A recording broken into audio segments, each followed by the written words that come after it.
right, everybody. I don't know what that noise is, but James, James, you there? Yep. Yep. Yet again, we get another funny noise at the beginning of the show. Oh man. Anyways, guys, I'm Josh Carter. We got James Bush on the other line. James, how you doing tonight, buddy? Oh, good, man. So you're on. You're just now getting off of work, so you're on your way home now, right? No, I got off just a little bit ago. I headed to the fairgrounds here and was actually able to haul one group of people around on the tractor before. Oh yeah. For the haunted hayride. So I was able to do one ride before then. So I got you. But I'm waiting on my wife because I had to come pick my wife up. So I had to come here. So gotcha. Now I'm waiting on her. As usual, waiting on a woman. But guys, want to thank y'all for tuning in tonight. We got a good show lined up there for a little while. I was wondering what was going to happen. We was having some technical issues, but in the last 30 seconds, I was able to get everything going. So I just want to thank everybody for tuning in tonight. Like I said, got a really great show.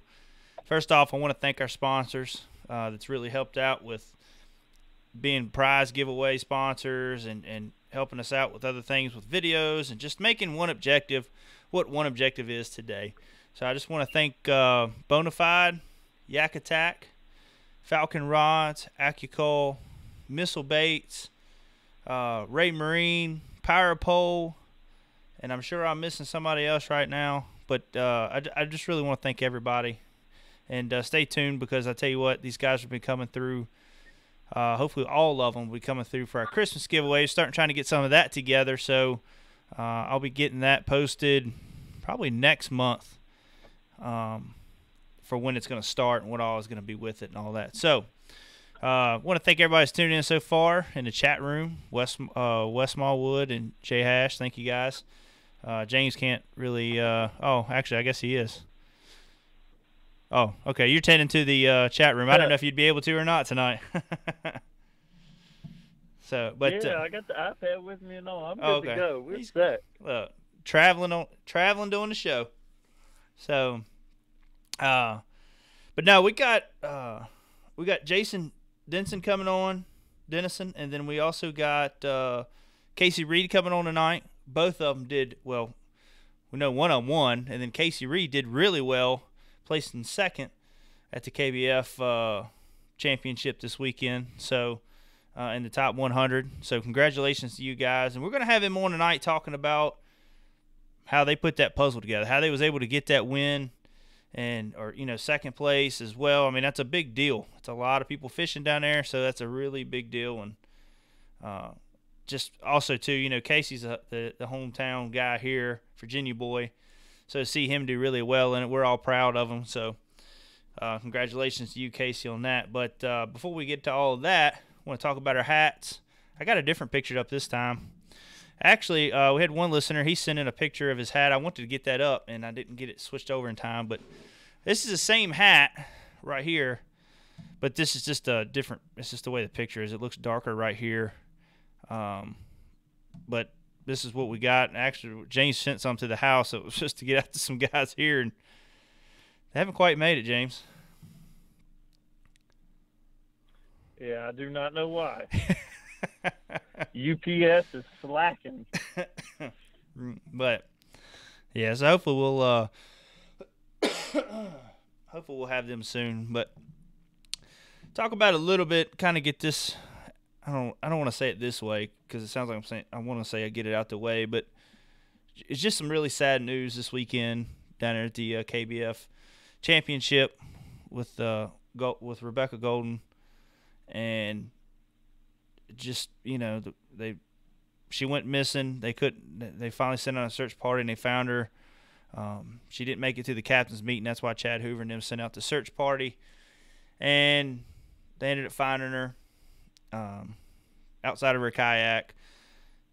And just a sad situation. She didn't make it. So prayers with her friends and her family. I know it was tough for a lot of everybody that was fishing down there with her. A lot of people knew her. He was good friends with her. I personally didn't know her. I just, through through Facebook and all that, and just seeing her on TV. I know she was on they had a segment with her on the national championship that Chad Hoover did, and just a sad situation. And it doesn't, just from what I'm reading now, how Facebook and social media is, but just from what I'm reading, it almost looks like it's something that couldn't have been prevented. Maybe it looks like it was a lot more to it, and that I don't think nobody could have really done anything. I don't know, but that's just what I'm reading. So hashtag stay golden. That's right, man. We've seen a lot of the golden hours that they've been showing on Instagram and Facebook, and remembrance of Rebecca. And like I say, just prayers with all our friends and family. And this is a difficult time. It's always difficult to lose a friend, and then we also lose them in a situation where they're out having fun. You fish in a tournament, and it's happened here locally with another guy, and there's been in a bass boat tournament. So several tournaments around here, actually, we've lost a couple of good anglers that everybody was good friends with, and it's just a sad situation. We all want to go out, we all want to return back to our families. So that's why it's always important. Like I said, she had her life vest on, but I'm just saying this, it's always important to always have your life vest on. And if things don't feel right and you don't feel comfortable in the water, get off. Just don't. It's not worth it. So, but other than that, like I say, prayers go out to everybody. Hope the KBF, hope Chad Hoover and his wife and everybody can get through this. And it's going to take a while, a lot of praying, and a lot of support from friends and family. So, but anywho, our OneObjective tournament we had last weekend went really well. Ended up taking 18 pounds. I think it was 1885. I went to Scotty Howard and Zach Castle. Congratulations to you guys. We got the video up on our YouTube channel of how they was able to get that win. It was mainly a topwater bite. It was that fall topwater bite. So go check that out if you'd like to see how they did with that. And also we got pictures up on our Facebook. I was going to try to get them up here tonight, but I'm going to tell you now, I ain't feeling the best. I got a bad sinus infection, so get to coughing or talking funny or whatever. Sorry, excuse me. But other than that, James, you always talk funny. Well, that's that Virginia slang. I'm close to West Virginia too, so I get some of that West Virginia slang. But let me get off this hat picture. I've been sitting on this. Sorry, my friends. There we go. But anyways, I forgot where I was going with that. You got to picking on me about my slang, but oh yeah. But we ended up having 28 boats show up, James. I mean, and they also had the Federation going on the James River, so I thought that was a pretty good event considering the rain, with the weather and all that we were having with the wind and all that. So yeah, absolutely. I was going to come up there, but then they were calling for all that rain, and then, of course, it didn't end up really raining. But no, it was disappointing. It is what it is, Yeah, it was very disappointing because I would have took the kayak up there that day. If you didn't come up, I would be like, well, shoot, I'll just take a kayak and fish around the ramp area, because where it was blasting off is a good spot to fish, because it's a lot of retreads put back in there, but a lot of big retreads put back in there. And I didn't take it because I thought it was just going to be crazy weather. So now I regret I got home, the sun was out, felt good. I was like, you got to be kidding me. But no, other than that, though, great event. Had a good time. It's nice to always talk with everybody and just see the big bags that came in. Also, Brian Humphreys and Maurice. Oh, man, I can't. Oh, Maurice Oates. They was second with another 18-pound bag. And then it was I can't remember the guy, the third place. I don't have the paperwork in front of me, but he had a 17-pound bag, and then fourth place was 16 pounds, and it took a 585, I think it was, or 586 big bass. So some big fish being brought in right now. Smithmount Lake is fishing really good. But let's see if we got Jamie. See if he's ready to call in yet. He should be calling in here shortly. I told him about 10 minutes after 9, so keep an eye on that. But yeah, guys, if y'all are interested in hats, we got to talking about it. You can message us on our instant message on Facebook and on Instagram. Also, you can email us at oneobjectivebf gmail.com if you're interested. They're $22. If we got to ship it to you. If you're somewhere in Bedford, or if you're somewhere in the Suffolk area, Virginia Beach area, down there at James, he might be able to work out to get you one as well. We're actually out of hats now because once I get these in, I got to get them out to everybody that got them. But if you're interested, we got another order coming in. I'll have a picture up soon of the new hats. So, but actually, we got Jamie calling in right now. So let's go ahead and get Jamie on. Hey, Jamie, what's going on, buddy? What's up, guys? How you doing tonight, bud? Not a whole lot, man. Y'all doing all right tonight? Oh yeah, yep. Oh man, I can't complain. How y'all doing? Oh, doing good, man. Wishing I was able to get some time on the water today. It was a beautiful day. Oh, it was nice down here too. Unfortunately, I had to go to my real job today. They don't like it if I stay gone too much.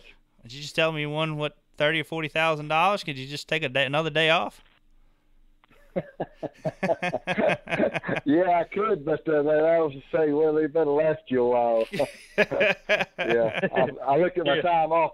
I looked at my time off schedule today, and I had a negative 3/4 of an hour. Oh yeah, yeah. That's hard to make that take that time off in. But Jamie, I want to start off by congratulating you on your win, buddy. We know that's a big feat. It's a lot of good anglers in that series, and to be able to pull it off like that, that's truly awesome. Well, thank you, brother. I do appreciate that.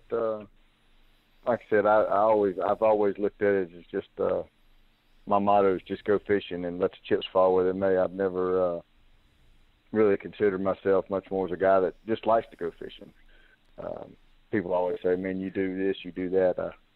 I've always just looked at it, like I said, I just go fishing. Yeah.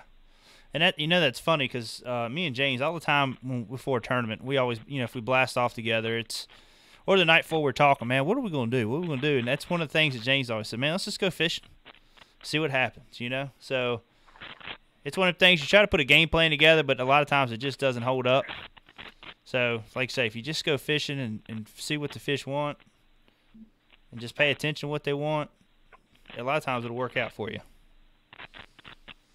Yeah, I think you just nailed it right there. I mean, this particular tournament, I did practice in the area. I mean, Casey and I practiced on Monday, and I did pay attention to what they wanted, and they told me, and I was fortunate enough that it didn't change a whole lot. It changed a little bit the last day, from day 1 to day 2, but I just went fishing. I did what I like to do, and I was fortunate enough that they were eating it. But we went in there, and the fish didn't move. They did a little bit on the second day. I was actually surprised.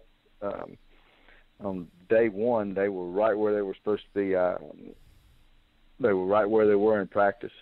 And I went in and I got a limit. I had a limit by 8:45, and I pretty much laid off my area. Didn't matter if I caught another fish or not. I was happy with the limit, and I knew not to beat them up. Yeah. Corey Dyer already is talking about, Jamie, please tell us what you caught him on. We'll have pictures up here in just a second. But kind of going into your – Well, Corey, go ahead. I caught him on the hook, Corey. I caught him on the hook, Corey. I seen that comment come up earlier. I think it was today on another comment. Somebody was asking. He said you caught it on the hook. And I got to laughing about our conversation we had last night, and then I seen that, and I thought it was really funny. But let's kind of go into your first day of practice. I mean, did you practice a whole week down there? I did. We got down there on Monday around, 12:30, 1 o'clock in the afternoon. And funny story, Casey actually got behind me. Corey, my man. Actually got behind me on the way down there. I stopped at that little store there in Toledo, and he asked me, you want to go fishing? Or I asked him. I can't remember how that actually went. And he says, he said, sure, let's go fishing. And we actually pulled into that creek where we fished on day 1 and day 2, and I actually found those fish. Those fish were there, and I think I caught over 90 inches that afternoon, and we wasn't in there probably 4 hours that afternoon. Fished all that rest of that week, and did not duplicate that anywhere. I mean, I caught fish in other creeks, but not to that quality or number. Tried other techniques, tried the same technique. You know, you listen to other guys around, and you have friends, and you communicate, and of course, you know, you have a little network of people that you share information with, and I just didn't find anything that would even come close to what was there. So my mind was made up probably Wednesday afternoon that I was going back in there the first day of the tournament. Yeah. And I mean, you talked with Casey. Did y'all kind of have an agreement going into that? Hey, you know, we're going to do this. I'm going to stay on this side. You stay on that side, or how did y'all work all that out? Especially because y'all kind of found the same kind of fish, right? Yeah, we didn't really have an agreement per se. I went to him on Thursday night at the captain's meeting. I asked him if he was going in there, and he said he was, and I told him I was going to be in there with him, and there was no issue with that, of course. He kind of stayed back in the creek where I worked my way towards the mouth of it, and I actually didn't see him all day until I got ready to come back in. I never seen Casey the first day. Ironically enough, the second day, the last hour, we actually fished beside each other. We sit right there, and there was a certain little bend in the area of the creek, and we actually just sit right there and fish beside each other, which was kind of cool. I normally don't do that sort of thing, but it's nice to do that from time to time. Yeah, sit there and conversate and all that. On day two. Was you able to watch him catch his last fish that he had? Yes, I was, and I'm not gonna lie to you. I was glad the tournament was over because the man was starting to catch them. I mean, I don't know what it was, but they were eating that little shaky head he was throwing. I'm glad the time ran out, and I told him. He was sitting there, he caught that last 17-inch fish, and I doing the math in my head. I was like, "Daggone, he catches another one, and he upgrades here. It's gonna get tight."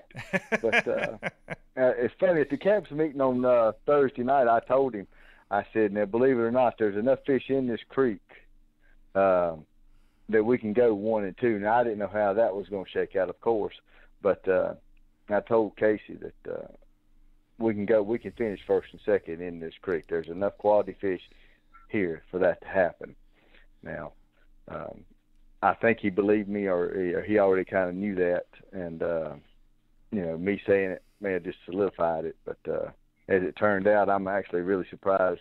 You know, I'm super surprised that it did, because, you know, a lot of times people say that and it doesn't happen. But I think it's super cool that it did. Yeah. Now, was there anybody else in there with you guys, or just mainly you and Casey? I did not see another soul either day. Now, Casey said somebody else had pulled in there and went back in the creek a little further on Saturday. I know some other people practiced in the creek, but I like I said, I didn't see them. There were some crappie fishermen in there, but I didn't see them. Yeah. So let's just talk a little bit about what you found. Now, we talked on the phone last night, and you was talking about you found something where two creeks come together. You just kind of fishing underwater point. Tell us a little bit about what you found and how they were stacking up on it. I'm gonna show you your bait here in just a second of what you were using to catch a fish. Yeah, on Monday, first little spot I came up on that the fish were not on during the tournament. There was a little bend there, and Casey sit right there and watched me catch. There was 4 or 5 in practice that let me know that the fish were in the creek. Just bam, bam, bam. I mean, it was so quick it wasn't funny. I think it was 4 on 5 casts or something like that, which was kind of cool. But like I said, they were not there during the tournament.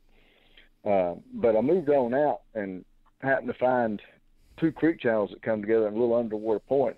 And like I said, I was just going down through there and happened to see it on my graph and just paying attention. I mean, when you're going through like that and practicing, it's so important for guys to pay attention to your electronics. I know sometimes we get to going down through there and there's so much there to see, you know, above water that we forget to look at our graphs at somewhere like at Toledo Bend.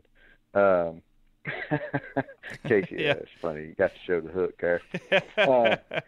But well, I'll take another picture here and send it to you. Yeah, go ahead. Or just tell us a 4-aught flipping hook by Trocar. But it was an underwater point where two creek channels come together, and I could see the fish on my graph, so I just stayed up there and started pulling across the top of that point, and they were literally stacked up in there, and I got a couple of bites there during practice, and decided just to leave it alone. I knew the fish were there, I could see them, and I just hoped they stayed. And I got to it during the tournament, and like I said, I had a limit by 8:45, and I just left it alone, and they were still there on Saturday morning. Matter of fact, that's where I posted that little video up on Facebook, that 17.5-inch fish that I said won me $10,000 or $20,000. I didn't even know how much money I was fishing for when I was fishing. That's where he came from, that last upgrade. And what did you? I might have missed it, but what kind of depth did you say that those fish were sitting in? It was like the point came up to 2 to 3 feet on either side of the channel, but it actually fell off to 8 to 10 feet on either side, and they were actually sitting down in the creek channels on the bend or right at the bottom of it, and they would come up, and there was a couple of fish up on top, but the majority of them were right down in the bottom of the creek channel, right as it start coming off the shallow to the deep, right at the curve. Yeah. And it's awesome when you can find something like that when it comes to electronics. And I mean, you can beat the banks all day long, but it's like you said, when you're paddling or when you're pedaling or whatever you use going down the bank, always keep an eye on that graph. I can't tell you how many times just in fishing bass boats that I've stopped or be going down and just see a whole school of fish under the boat, or see a brush pile and you drop down on it and catch one. And it's always key to pay attention to that graph when you're going to your next spot or just working your way down the bank. It's tough to do that sometimes. I mean, sometimes I get in a hurry and I forget to look at it, especially at Toledo Bend. If you're not paying attention, you will destroy your drive because there's just so many stumps and logs stuck up everywhere that you will flat destroy your drive. I got lucky this year and I only had to fix mine twice. So I feel pretty good about that. I mean, I don't know how guys in bass boats get around down there, but you're talking about that rig right there. You see, that's a kinky beaver tramp stamp's what that's called. That's a 1/2 ounce tungsten and it's pegged. So yeah, and like I said, that's a 4-aught Trocar hook and a flipping hook behind it. And I think somebody else said it was a shark hook. Yeah, it's a shark, and it will make you bleed.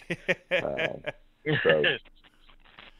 when I tell people I called them a hook, I didn't tell a lie. I just didn't tell them what was on the hook. That's exactly right.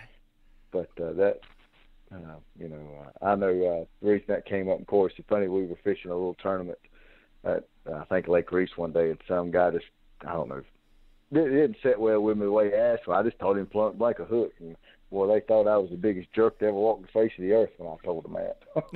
But, I didn't lie to them. Yeah, that's right. But you ain't gonna you can't tell all the secrets. No, well, I found out a long time ago, man. I figured out I can tell people how I catch them, but they still got to go catch them. That's right. It's just one of those things. I mean, I don't know. It's not that I'm any better than anybody else. It's just sometimes I just get lucky and put it in front of them. Yeah. Sometimes I don't. I don't know.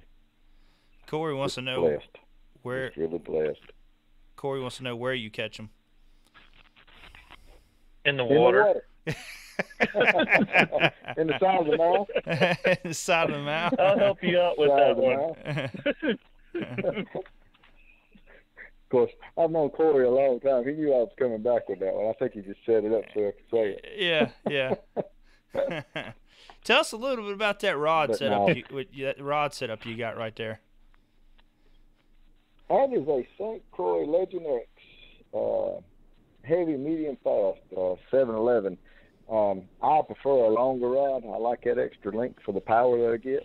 And then too if I had a boy. My dog just knocked over my table. I like to make a longer cast. Yeah, he just jumped up here and knocked over the table. I'm on the phone. He don't like it. I like I said, and I have nothing in my boat under 7 foot, and I even got crankbait rods that are 10 foot long. But that particular rod, with the power and the length of it, it just works really well for that half-ounce setup. Yeah. It's extremely light and extremely sensitive. Like I said, if you get a chance to put your hands on one, I highly recommend it. Matter of fact, if you see me on the water and just ask me, I'll let you put your hands on it. Heck yeah. Now, when it comes to like your reel and line setup with that, do you use braid or you use fluorocarbon? No, I'm not I will use fluorocarbon from time to time, but most of the time I'm a straight braid guy. You couldn't see 6 inches down in that water up there. It was so dirty. If you were lucky, you might get a foot out of it, but I was throwing 50-pound braid. I didn't use any kind of fluorocarbon leader. I don't believe you need it. What is that, Racket? That's James. I think it's James getting out his car. Or his No, wife. it's not. I guess I've been idling so long it was going to cut my car off in 30 seconds because I think it just thinks I'm running. I had to hurry up, hit the OK button. That's some of our sound effects that we use. But yeah. Oh, okay. I thought I was running out of time here. But yeah, that's a 50-pound braid. Sometimes I use 65, depending on if I'm in real thick grass. But most of the time, 50. Last year I actually got broke off on 50 up there. But and like I said, that's a half-ounce tungsten, and I do peg it. I don't much. I like that weight to stay where it is.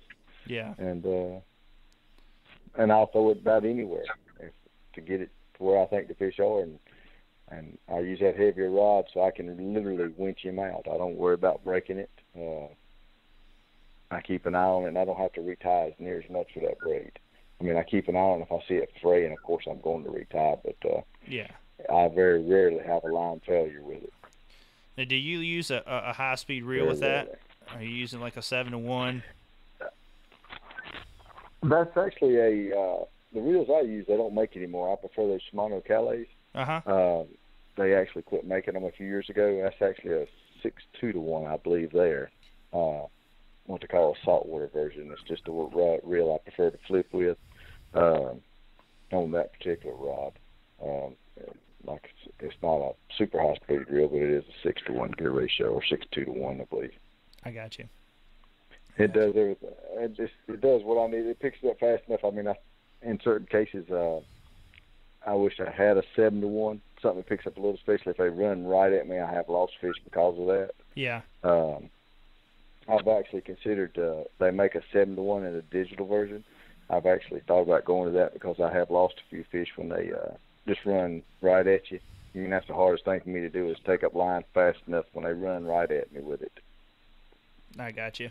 Yeah, and that's we've had several, like the Elite Pros and FLW Pros on, and it seems like the big thing now is everybody goes to high-speed reels, even down to the 9-to-1 burners that a lot of people got, and it's for that reason, is taking up that slack real quick to be able to set the hook, or if he's running at you or anything like that. So, yeah, it seems like that's kind of the big deal going on now is everybody's going to the fastest gear ratio they could possibly get.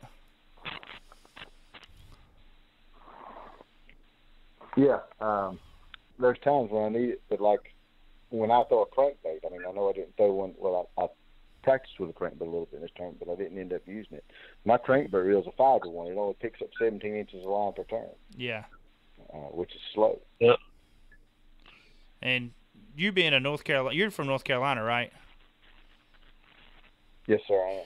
And I know just, fishing some of the lakes down there and all that, a lot of guys down that way are big crankbait fishermen, and they all use slow gear ratio reels when they're crankbait fishing. don't know if that's like Well, a depending on the, North Carolina standard or what. well, it gives you a little more power and it's not hard on you. Yeah. And that slower gear ratio reel, especially when I'm throwing a deeper diving crankbait. But I don't care if you're throwing a faster, you can't turn that handle slow enough to slow that crankbait down. And then in a colder weather situation, a colder water situation, I want to slow it down, and I can't make myself slow it down. I'm going to turn it fast. So I don't have to rely on me to do it. The reel will do it for me. Exactly. Yep. We got several people coming in saying they run the 8-5 Corrado, 8-1. Yeah, when I crank up here at Smith, that's what I got. I got a 5-1 gear ratio reel, and like I say, it doesn't work, and you can slow it down even more, if you really need to. So that's a right awesome reel for cranking. We did have one question come in, and James, I ain't trying to take nothing from you because I didn't know what you're doing with your car and all that. I didn't want to. I know you're reading through the comments as well, but Corey was asking. He said, "How did you find the area that you ended up fishing? Was it online research or was this previous area you fished?" I hadn't fished that area previously. In all honesty, Casey fished it last year, and it was the first area that we fished. I was going to get to it later in the week because I had looked at it on the map and knew that I was going to get to it. It's just Casey said, "Let's go here first," and he happened to be with me on the first day, and we went and fished it. And it was the best area that I fished that week. So, yeah. And I fished every other creek on that side of the lake later that week, and that was the best area on that side. And I checked some stuff that I'd fished the year previous, and that just happened to be the best creek that I fished this year. Everything else just didn't pan out the way I wanted it to. And then they're saying, do you use Google Earth or Navionics app when you're kind of doing your research? I use both. I will sit here on my couch and look at this iPad religiously before I go somewhere with Navionics, and then I'll go back and look at Google Earth with satellite view to see what I've got, looking for ramps. Once I find an area that I want to fish on Navionics, to see if it's a public ramp or a private ramp. But I will definitely look at both of them. Use all the resources. Another thing I like to do that guys don't know you can do, look at Bing. Bing will have a different satellite view than Google. Yep. So compare them, and you'll get a little different shot of it. A lot of guys don't realize that option's there, and you may see the lake at a different level, and it will show you maybe some stuff that you can't see on Google Earth.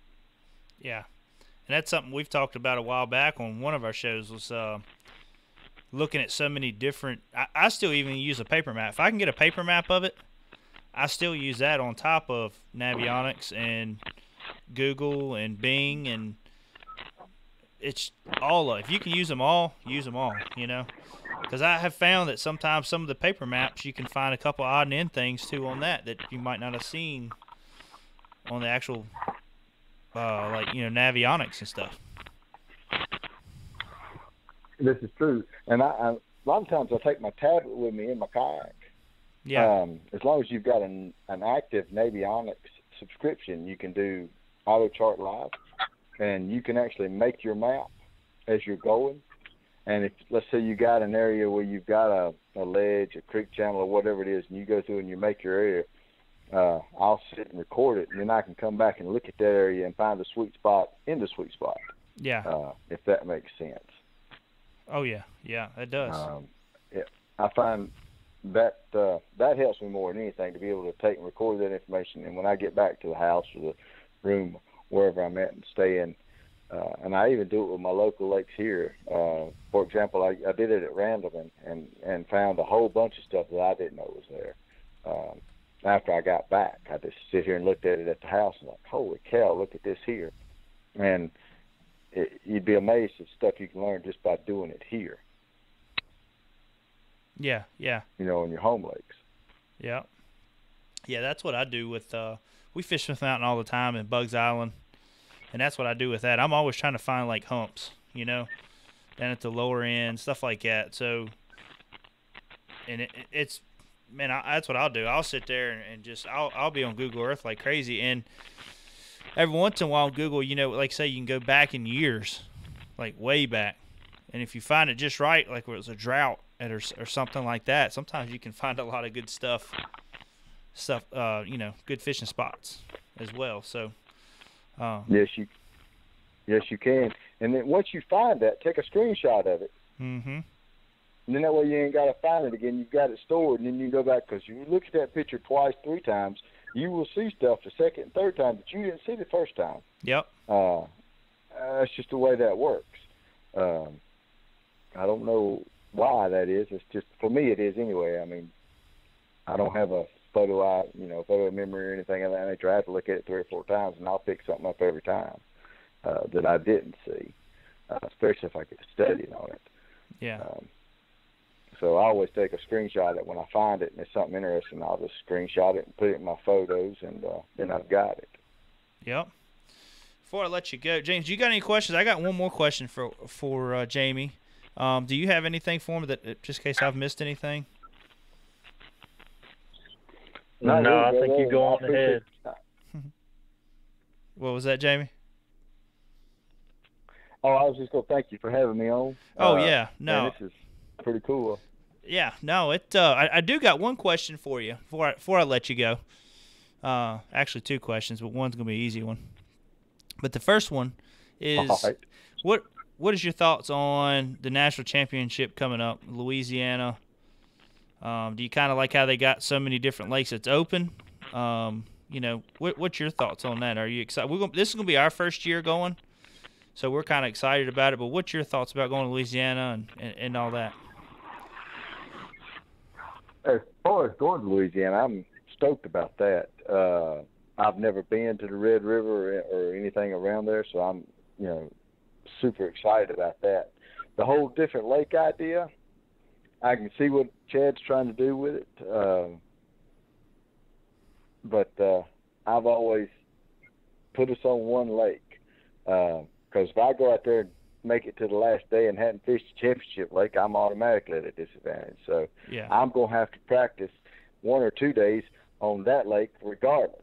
Yeah. And then you're going to have guys fishing that lake all week, beating it up, that may make it or may not make it. And if I catch all my fish on a different lake and hadn't been to that lake, I'm automatically at a disadvantage.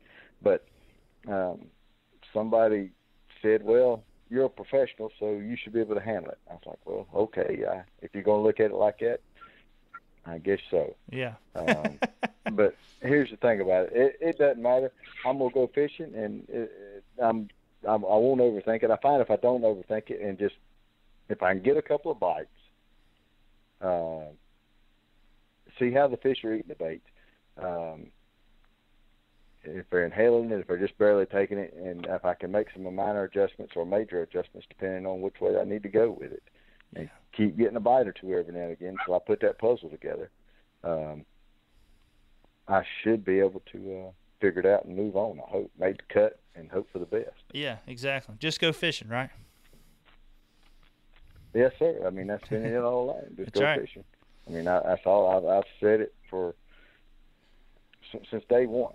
Yeah. I'm just fishing.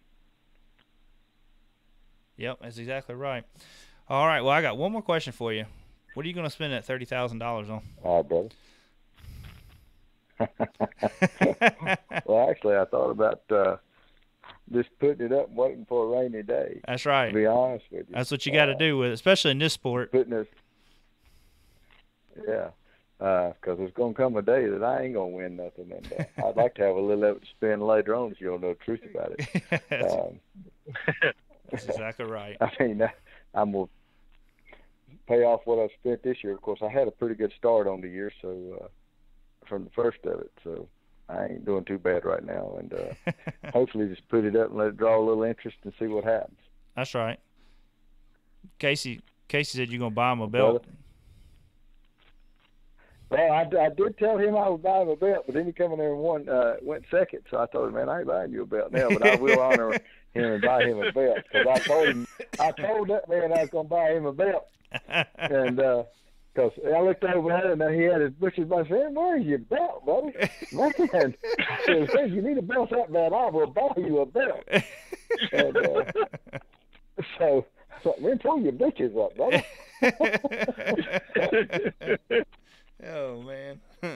But yeah, so I guess we're going to Kohl's or somewhere and go get that man a belt. But, oh man. Well, Jamie, I appreciate. Guys, I do. Yeah, go ahead, buddy. Go ahead. Man, I just I do appreciate you having me on. Like I said, I've enjoyed it immensely. If you ever get the opportunity again, I will definitely take you up on it.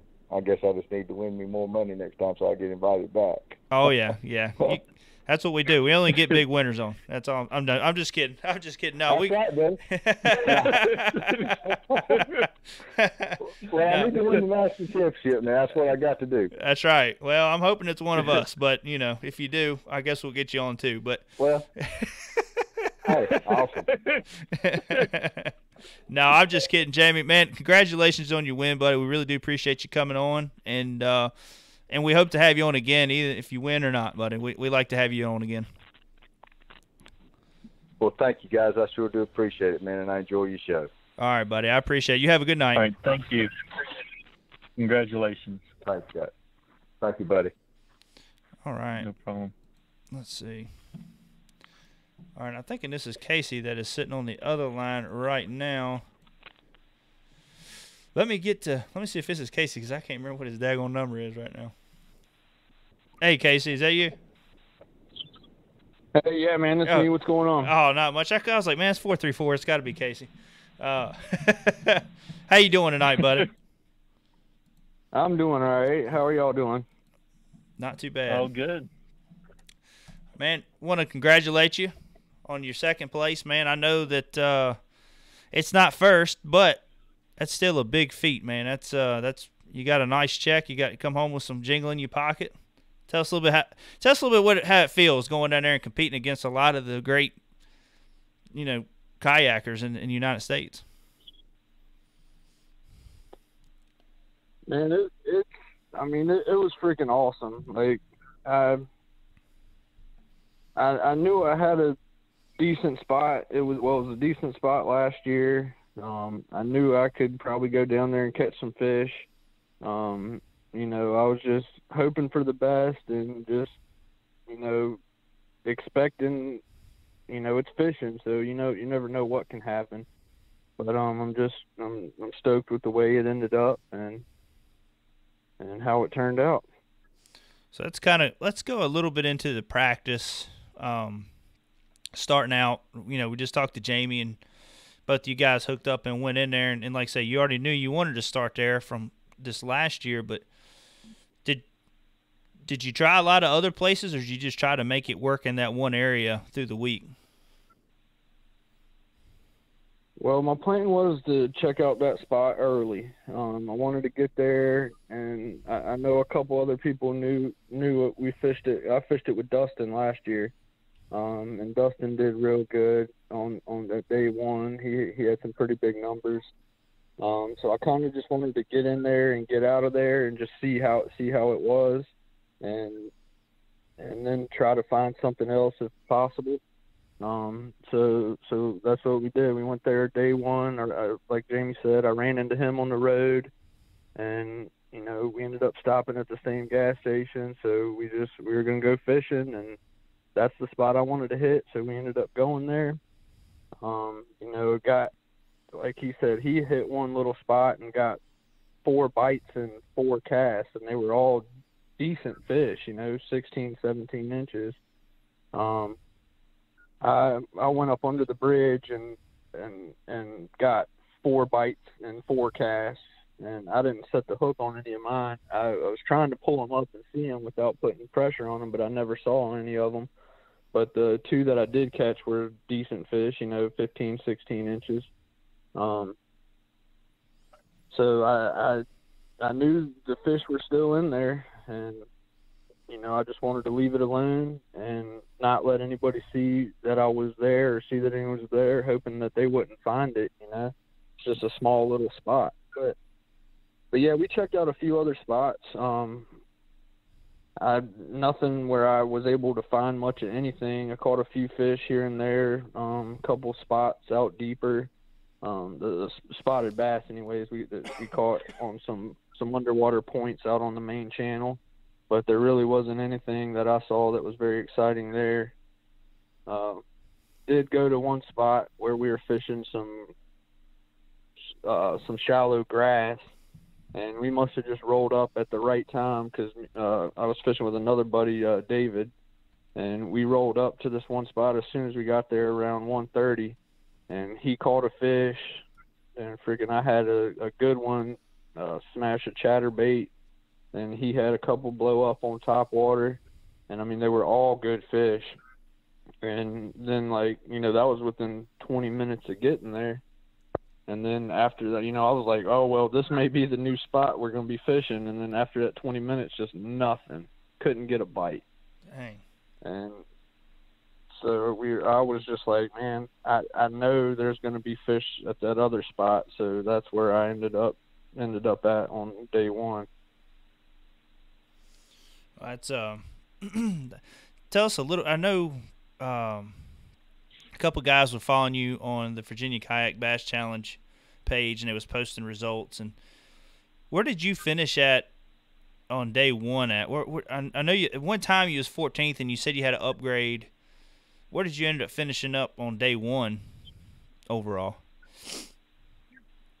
Well, I think on day one, well, it was two different tournaments. You had the 100 challenge, and then you had the trail challenge championship. Mm-hmm. And I think I finished 14th and 15th in both of those after day one. Yeah. Oh, okay. I got you. So yeah, it's yeah. So kind of going into it on the second day, you knew you was automatically going to go back there. Was you able to get your limit out quick on the second day, or is it something that you still had to grind it out? Or I mean, I was just looking back at photos because I wasn't sure when I had my limits, honestly.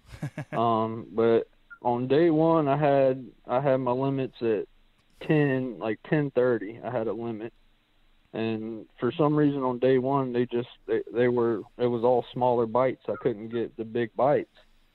But day two, I had my limit at 9:30, and they were all, I had as much inches as I had at the end of day two, or at the end of day one at 9:30 on day two. So the bites definitely started getting bigger, and honestly, it felt like a grind the whole time. The bites weren't like they were like I saw them in practice. The fish were there. They just weren't quite biting. I never got two bites in a row. It was always like 30 minutes in between, it felt like. And you just had to pick it apart and just sit there and keep casting and I guess get it, get that bait, the presentation in front of them going, in the right direction. I don't know what it was, but it felt like a grind while I was out there. I knew that. So I just pulled up here your main bait here. So is this what your main bait was the whole time for you? Was just was a shaky head? Yeah, every fish but two came on that shaky head. I was on day one. I caught one on a spinner bait that I think it ended up staying on the board the whole day. And on day two, I caught one on a chatterbait that stayed on the board, but other than that, they all came on a shaky head. I was switching colors, and I know Jamie had told me the color that he was using, so I started using that, and it just didn't seem to get the bites for me. So I kind of went to what I'm confident in is a green pumpkin, and I was seemed to be getting more bites on that color, even though we were in the water had a lot more color to it, which kind of surprised me. But yeah, and this is something me and James, you can Whoops, I keep kicking this stool right here. You can relate to what I'm saying here. We've talked about it in several shows about keeping everything simple, and this right here, Casey, I know that you used that color all around the country. And, you know, from Smith Mountain Lake down to Lita Bend to most places you go, you use that color, and that's one of those things. If you keep it simple and keep your colors green pumpkin, watermelon, black and blue, you can have some of those crazy colors. But if you don't got green pumpkin and black and blue in your boat, I don't think you got enough tackle then, because those two main colors right there, those two main colors right there, it seems like you can go anywhere in the country and catch fish. Yeah, I mean, I've done a lot of traveling this year, and I mean, I know a lot of you local guys know me, and I mean, I fish a shaky head. Like that's one of my go-tos. If I can catch fish on it, I'm gonna be fishing it. But yeah, the green pumpkin, and I've done a lot of traveling this year as well, and probably I'd say over 90% of the fish that I've caught in this tournament season have came on a shaky head.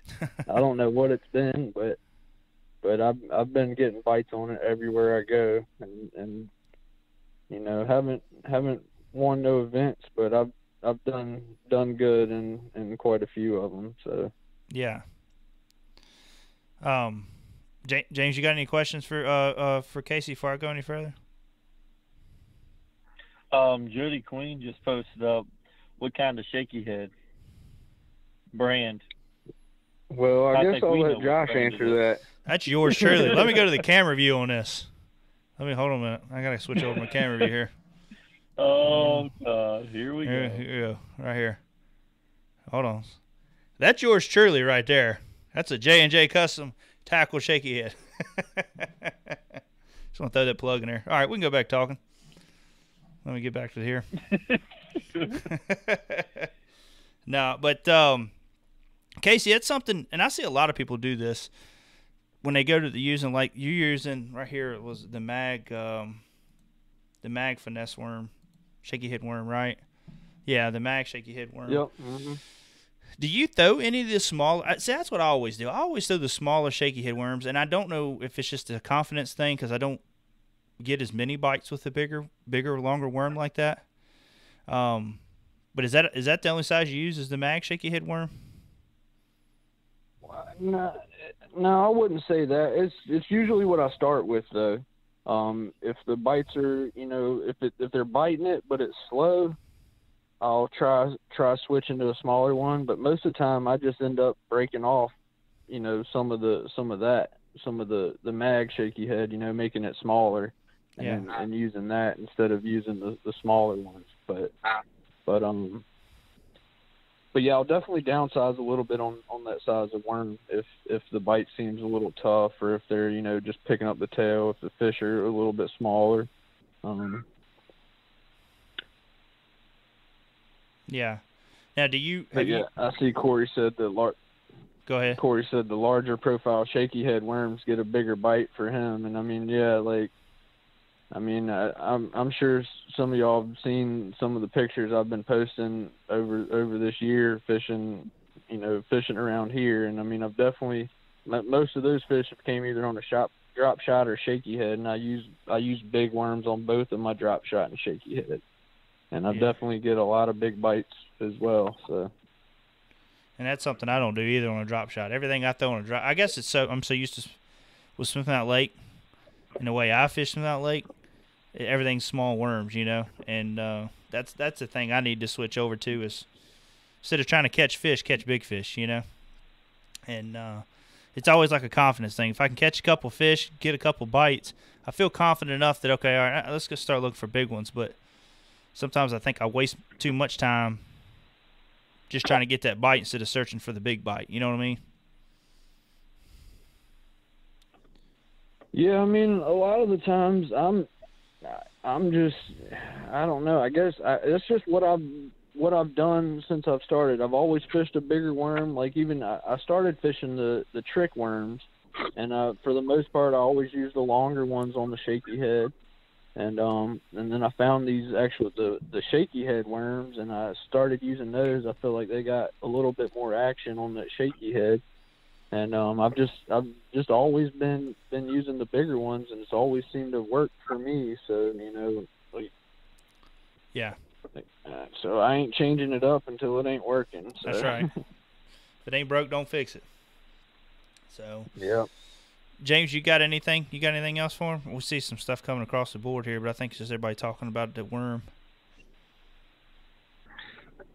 Yeah, about using the bigger profile, and the green pumpkin will catch them anywhere, and that is absolutely true. Yeah. I mean, I just want to congratulate Casey for doing what he did down there. That's pretty awesome. Hometown boy bringing home that is pretty cool. And I know, Casey, you had a lot of support from everybody in the Virginia Kayak Challenge. We were all wondering what he was doing the whole time on the water. It's like we were right there with him. Yeah. So, yeah, I it's a good appreciate group of that guys. from all y'all, man. I just posted up a minute ago thanking everybody, but yeah, I'd get off the water and I'd pull up Facebook and see a bunch of posts and people sharing the links that I had all day, and just giving me support, man. And I mean that freaking means everything, being halfway across the country and being able to look back and see you guys got my back and wishing me luck and cheering me on, man. It's freaking awesome. Wes Oh, put, yeah. Wes put hashtag VKBC United. We need to make that a sticker. That's funny. But no, it's really awesome. Like James said. What is your thoughts? We asked Jamie, what is your thoughts about? I know we've talked about this before, I think off the show, but what's your thoughts on the national championship and the different lakes that they're going to have it on? I mean, I'm not a fan of it. I'm not a fan of having multiple lakes, but it is what it is. We just got to go out there and catch fish. I mean, it's just so hard in my opinion, trying to pre-fish a bunch of different lakes. You never know which lake may be fishing better at that time. I'm sure they all have big fish in them, but there's always going to be that one lake that's just for whatever reason fishing better. And us being out of towners, we're not going to know all that. And I just think it's going to be tough to come down there and try to get as much time on 5 or whatever 6 bodies of water that it is, and really try to find that good bite, find that good pattern. Yeah. What do you think? I'm kind of looking at it and thinking this is going to be a spawn event. What's your thoughts on that? Man, I really have no idea. I've been so busy so far this year, I honestly haven't even thought about it. I don't even know what lakes it's on. I haven't even looked at them. I don't know nothing about it. I really was hoping to make it to that area on this past trip since we were pretty close to there. But I just wanted to get home after a long week, and so I didn't even drive by and check anything out. But yeah, I really have no idea. It's about time tournament season's over for the year. It's going to start back up quick, but hopefully I can get some time in and do a little bit of research during this little bit of off season that we have.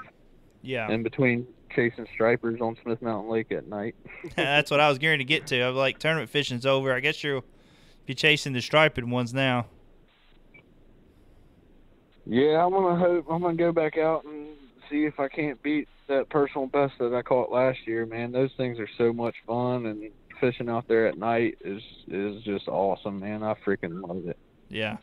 That's die hard because I don't like getting out in the kayak when it's colder in the day, and you're doing it at nighttime, so it makes me kind of look like a big old big old weenie, but I give it to you, brother. That's die hard. Yeah, it was cold last year, but luckily we did have a fairly warm start to the winter last year, and I spent a lot of time. And luckily, it was right before Christmas. I caught, what I call a big striper, about 37 inches, and that kind of ended the striper chase for me for that year. I was pretty stoked on that. So Yeah, I'm looking forward to going out and doing it again, man. Yeah, that was a big fish. I remember that fish when you posted that. That was a big old striper. And I know we were actually at the lake the other day waiting for the guys to come weigh in, and I could see them starting to bust right there near Saunders Point. And you just seen them come up hitting like crazy on the shad. So I was like, man, I wish I had a fishing pole with me then, because I could have probably about almost cast it to them. But yeah, that bite's going to really start getting good here now. Yeah, that colder weather is moving up on us, I guess, and they're going to start coming up and feeding a lot more. So. Yep. Well, Casey, I appreciate you coming on, man. I know it's getting late, and what was Wes saying? I showed so many people the pictures of him last year, that big striper. People can't believe the kayak angler goes out at night, much less in December. Yeah, Casey's hardcore. But I think I'd fish at night all year round if I could. I wish every tournament was at night, I think. Oh, I love nighttime in the summer. You know, it's just it's an awesome feeling. It's a good, just getting out there and it's quiet, and you know you got so many big fish swimming around up shallow and deep. It don't matter where you go. So. But yeah, especially at Smith, you know, you get a little break and not so much traffic running around, so it's nice. Yeah, exactly. Well, Casey, buddy, congratulations, man. I appreciate you coming on. We're kind of getting over an hour now, but no, it was great having you on, man. Congratulations, and looking forward to fishing with you guys again this coming up year. Hey, man. Well, yeah, I appreciate y'all having me on, and man, I've told you already, but y'all show's freaking awesome. It's gotten so much better, dude, and I listen to it as much as possible, and y'all keep it up, man. I appreciate y'all having me on. Thank you, Casey. All right, thanks, Casey. Yeah, good night, man. Care. See ya. See you, man. Well, let me get here.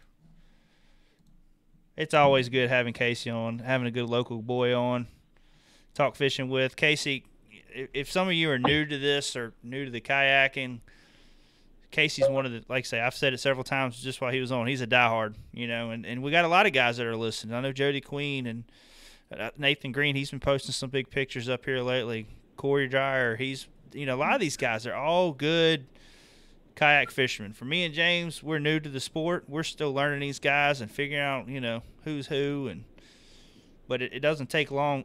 Sorry. Throat's starting to get itchy. It doesn't take long to start figuring out who's a diehard. You start seeing pictures all the time from every weekend, and I'm really looking forward to going down to National Championship, James, just to meet a lot of these guys and just fish against them. You know what I mean? Like, these are the good guys. These are, it's a lot of guys, and it's really good, and I'm looking forward to hopefully maybe one day we can make the trail championship, if we get the chance to be able to fish a lot of that. Oh, yeah, I would love to. Yeah, I can't wait to get down there and fish against all these guys, Yeah. I'm looking forward to Louisiana. You hear horror stories. I'm a little concerned about the gators. I ain't going to lie to you. I don't know if there's going to be any gators in them lakes. A little concerned about it. But other than that, and the snakes, I'm looking at Google Earth and I'm looking at all these trees and I'm like, gosh, dog, all that looks good. But I'm so worried about one of them daggone snakes dropping on my head, because I liable to lose every bit of tackle I got in that kayak if one of them dudes. But then I'm in the water with the gator. So, it's darned if you do, darned if you don't. I just don't want you taking me down with you. Yeah, you better not be close. Near you. I'm going to carry him a pistol. My luck, I'll carry the pistol in my boat and start shooting holes through it. So, I probably ought to fill that thing with you. foam. Fill it up with foam before I go out on the water there, just in case. Like a Ranger bass boat. It said big gators down there. Yeah, thanks, man. I wouldn't like to hear that too much. But, nah, guys, I really had a good time on this show talking to Jamie and Casey. You know, kind of living vicariously through them on how they did and what it was like fishing down there. I'm just kind of picturing like what Jamie's fishing, you know, finding two creek channels that come together and fishing. You know, that stuff, man, you always look for. You hear about it on the fishing shows. And when you can come across a gem like that and constantly catch the fish that they're catching, you know, that's just stuff you dream about getting on. And to be able to do it for 2 days, that's phenomenal. So, and him being able to manage his fish like that, and that's the key, you know, just with bass boat tournaments, when we fish our classics and all that, and you got 2-day tournaments, is, you know, you can't win those events on the first day, but you can lose them. And you don't want to go in and hammer your fish, and then you go into the second day and you ain't got nothing left to finish it up with. So that's just like a lot of these pros on these 3- and 4-day tournaments. You know, it's all about fish management, protecting your spot, all that. So good job to Jamie on that and Casey. But, you know, something I thought was really interesting is when you watch the Bassmaster and Elites events, and a lot of guys that win these events, it's always like, it seems like the top 5 all come out are fishing sign of the same area and the same technique. And it kind of seemed true on what Casey and Jamie was doing. You know, they were both fishing slow-moving baits, shaky head, Texas rig. But they were all in that same area, you know. So that's just what it kind of reminded me of, like Bassmasters. You'll see some of these guys, they'll run to the upper end into the river, and if they're on it, all of a sudden, you know, all the guys that were fishing up there are going to make a top 12, or the guys down by the dam are going to make a top 12, or whatever. So that's what it kind of reminded me of in that.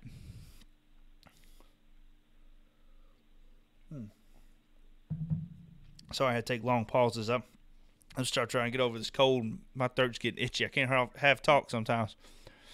But, yeah, guys talking about big gators and Santee. And we're going further than that. Yep. Looking forward to that. Looking forward to wrestling with the gators down there. But anyways, other than that, James, you got anything else you want to add? Let's throw this hat up here one more again. There we go. No, I think I'm good. I want to congratulate everybody that made the 100 Series Challenge this year, and hopefully we make it next year. Yeah. Well, we've learned a lot about what all that consists of, you know. That's the one thing, and I'm not knocking nothing with the KBF. I think Chad Hoover and his team do an excellent job on running that series, you know. I just think that lack of information on how everything works. It seems like you got to read something that a Southern lawyer wrote. You know what I mean? Like, you got to read through a bunch of stuff to even figure out anything. But then you got to reread it, because you'll get across something that seems confusing, and you got to refer back to something. I don't know. It just seems like there should be a lot easier way of understanding how you make these events. And maybe we're just stupid. You know, maybe we're just stupid and we're not understanding it right. I don't know.